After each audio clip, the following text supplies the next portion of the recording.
The opening minute of My Hero Academia isn't enrapturing like Made in Abyss, but it's also not met by a rapid reversal of opinion as was Black Clover. Deku is powerless in a world of the super-powered. Three boys casually break theirs out, followed by Kacchan rudely remarking about Deku's quirkless status. That's pretty much the gist of it, but I appreciate this straightforward nature. We know what to expect of Shonen Jump battle anime, and My Hero Aka lays the basics out with efficiency.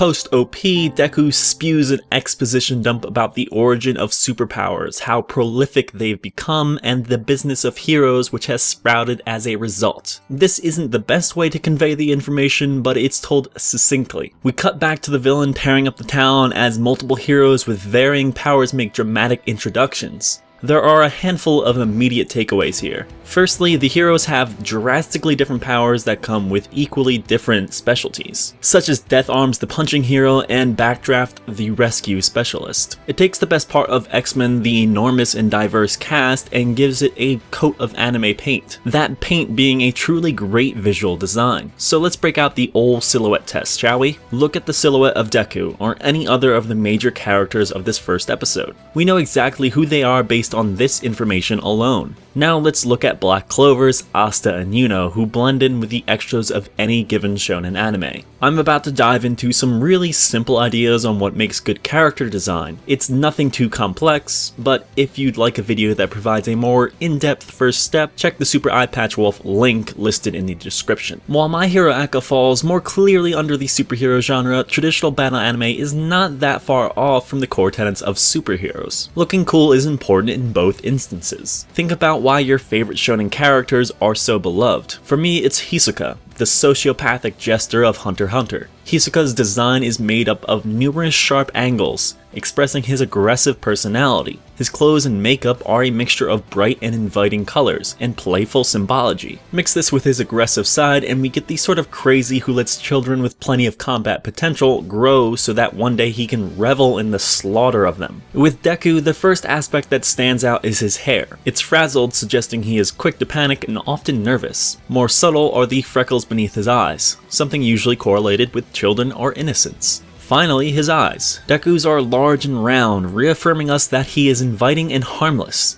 unlike Kacchan's that are sharp, like his brash attitude that compels him to fight. Superb character design is one of the greatest strengths of My Hero Aka, which only gets better with time, but this first episode is already making it obvious how good the anime is in this regard. In the classroom, we get to see the other side of Deku, the one that isn't hopeful and passionate, but shy and possessing a low self-esteem. When the teacher exclaims everyone passed their test, the students celebrate by showing off their powers. Deku can barely be seen in the crowd with his head down. He is visually irrelevant, only for this to change as the teacher casually mentions Deku's interest in the prestigious UA. However, Deku is quite literally forced off the screen by the boisterous Kacchan, who demands the attention of all. Kacchan's berating ends with Deku sitting on the ground, humiliated with his feet in the center of the shot, foreshadowing the moment later in the episode where Deku learns he's quirkless. Imagery that is resurfaced when Deku is attacked by the sludge villain and he is desperately kicking in a hopeless struggle. Back to Kacchan's design, which takes on such a dynamic look. It taps into an urban youth culture. He isn't just aggressive, he's got a swagger to him in his facial expressions and mannerisms.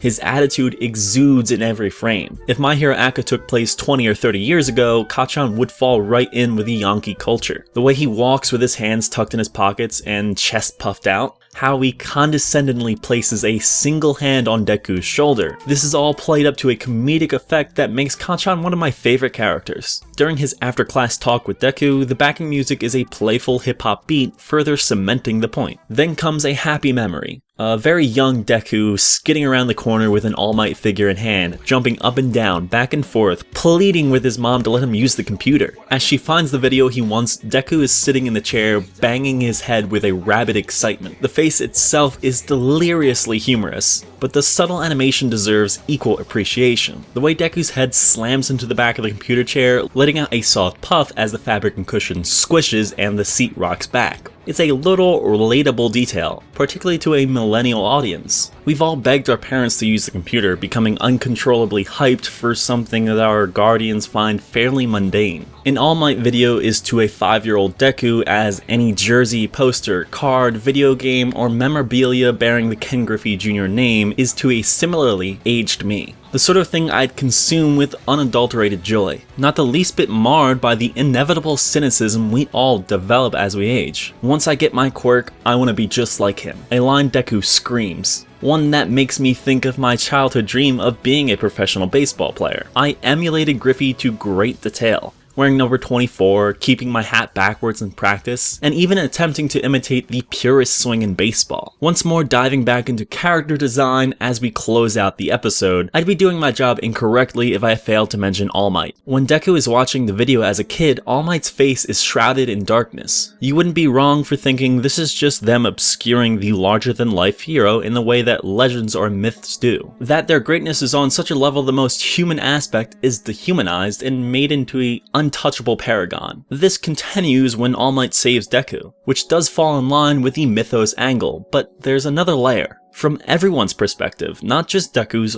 All Might's face is heavily shadowed and his eyes are completely blacked out, which speaks to the truths we learn about All Might, his power, and the symbology of the one-for-all quirk, a power used for the good of all. That, when transferred, it's less about who the individual is down to the smallest details, and more about how the power is taken on by those who can become symbols of hope. Expressing then, he was unaware of how much this chance encounter would change his life. As he recalls all of his inner turmoil, he blurts out a question to All Might.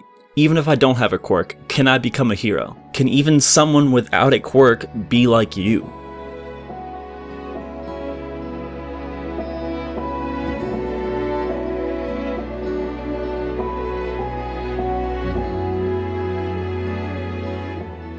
As always, like, subscribe, all that nonsense, it is very much appreciated. And if you can, please donate to my Patreon. That's by far the best way to ensure that these videos keep on coming.